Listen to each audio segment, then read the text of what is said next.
अस्सलाम वालेकुम dear students. जो स्टूडेंट्स भी नस्ट NET2 टेस्ट की तैयारी करना चाहते हैं, जो कि 13 फेब से इनकी नस्ट NET2 सीरीज स्टार्ट हो रही है, जो बच्चे UTE के टेस्ट की तैयारी करना चाहते हैं क्योंकि ये भी मार्च के सेकंड वीक में एक्सपेक्टेड है, आपके बोर्ड एग्जाम से पहले हो जाएगा।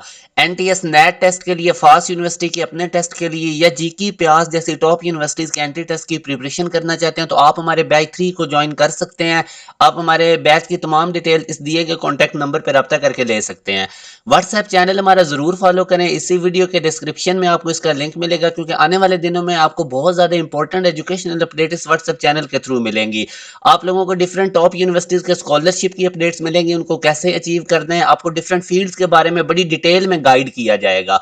तो ये व्हाट्सएप चैनल आप लोगों के लिए बहुत ज्यादा बेनिफिशियल होगा आने वाले दिनों में। इसी वीडियो के डिस्क्रिप्शन में जाएं, आपको इसका लिंक मिल जाएगा।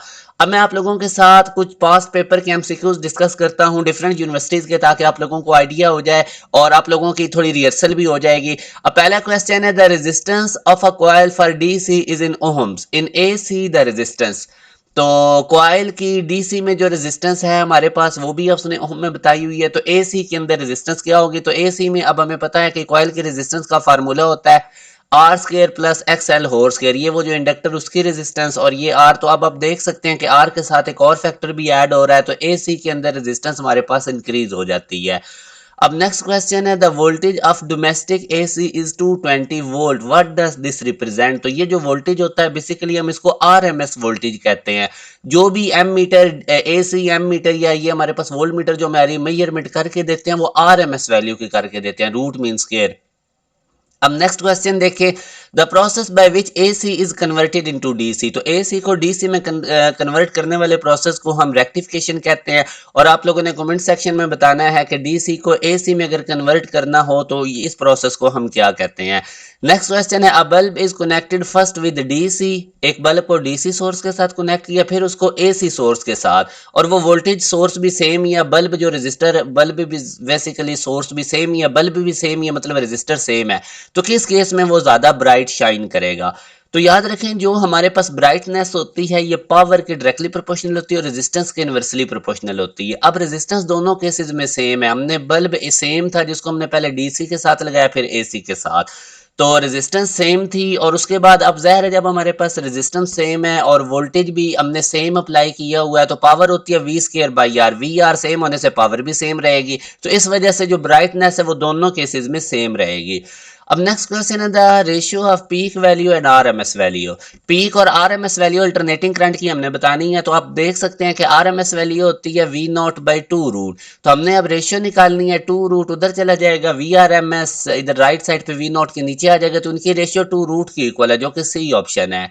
एक और क्वेश्चन देखिए, an AC source is rated at 220 volt 50 hertz, the time taken for voltage to change from its peak value to zero. तो अगर मैं आपको अल्टरनेटिंग करंट वोल्टेज की या करंट की ये वेव फॉर्म बताऊं तो ये इस तरह होती है, साइन वेव की तरह।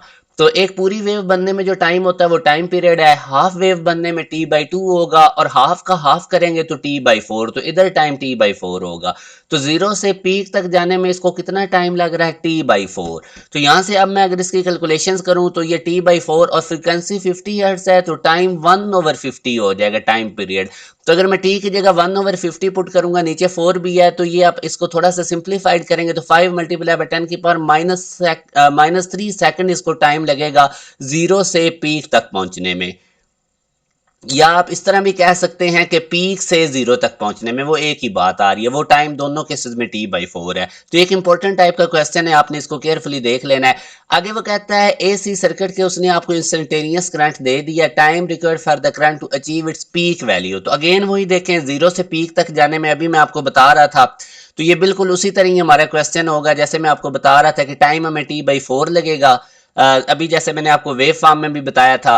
तो अब T आपको पता है, यहाँ से अब हम निकाल सकते हैं। ये जो इक्वेशन गिवन है ना, बेसिकली साइन ओमेगा टी होता है, और ओमेगा होता है 2 पाई अपॉन टाइम पीरियड। तो 200 पाई की जगह हम लिख सकते हैं 2 pi upon time period equal to 200 pi. Simplified करेंगे तो टाइम पीरियड 1/100 आएगा। तो अब time to reach the peak value अगर हमने निकालना हो तो वो हमारे पास क्या हो जाएगा? T/4। तो अब आप देख सकते हैं कि हमने टाइम कितना निकाला था? 1/100, और 4 से मल्टीप्लाई नीचे होकर 1/400। तो यूं हमारे पास जो राइट आंसर है वो डेल्टा बनेगा। यहाँ से अब एक और क्वेश्चन है, choke coil works on the principle. तो ये बेसिकली सेल्फ इंडक्शन होती है, सेल्फ इंड्यूस्ड ईएमएफ में हमने पढ़ा था, तो यही इसका हमारे पास होता है प्रिंसिपल। तो आप लोग हमारे बैच 3 को जरूर ज्वाइन करें, क्योंकि लास्ट टाइम भी जो हमारे बैच था, हमारे बच्चों ने बहुत ज्यादा अच्छे नंबर लिए थे, 150 प्लस में बड़े बच्चे गए थे। ओवरऑल जिस बच्चे ने नस्ट एनईटी 1 में टॉप किया था वो हमारे बैच का स्टूडेंट था, हमजा। आप लोग उसका रिजल्ट देख सकते हैं। ये आप लोगों की मोटिवेशन के लिए मैं आपको रिजल्ट शो कर रहा हूँ कि मैथ फिजिक्स वगैरह में अच्छा स्कोर करना कोई मुश्किल नहीं, सिर्फ आप लोगों को साथ साथ काम करना होगा। जिस तरह हम वर्कशीट देंगे, जिस तरह हमने टेस्ट लेने हैं, जिस तरह हमारे लेक्चर्स होंगे, साथ साथ चीजें करेंगे, आप आराम से 160 क्रॉस कर जाएंगे। तो ये बड़ा कंप्रीहेंसिव बैच है। मोस्टली टेस्ट बोर्ड एग्जाम से पहले कंडक्ट हो रहे हैं। आप नस्ट की सीरीज भी देख लें, ई कैट को देख लें, इसी तरह एनटीएस नेट भी आप कोशिश करें कि जितना जल्दी हो सके इसमें 90 तक स्कोर कर लें, क्योंकि इसकी बेस पे फास्ट यूनिवर्सिटी में भी आपको एडमिशन मिल सकता है, कॉम सेट में भी मिल सकता है। फिर फास्ट यूनिवर्सिटी एक अपना टेस्ट भी कंडक्ट करती है, उसकी सीट्स ज़्यादा होती हैं, तो वो भी आप लोगों के बोर्ड के एग्जाम के करीब ही होगा। जीके पास के टेस्ट हैं, तो याद रखें कोविड के बाद से अब यूनिवर्सिटीज फर्स्ट ईयर के नंबरों की बेस पे और एंट्री टेस्ट की बेस पे अब आप लोगों के मेरिट बनाती है। सेकंड ईयर के मार्क्स वो काउंट नहीं करते। तो सेकंड ईयर में इतने ही आप लोग रखें बोर्ड में कि आप लोग ये 60-70% से पास हो जाएं। तो मेन फोकस आप यूनिवर्सिटी टेस्टों पे रखें, क्योंकि मोस्टली यूनिवर्सिटीज के टेस्ट बोर्ड एग्जाम से पहले हो जाने हैं। इसीलिए हमने ये बैच 3 स्टार्ट किया है, ताकि बोर्ड एग्जाम से पहले पहले स्टूडेंट्स को 2.5 मंथ में हम फुली प्रिपेयर कर दें।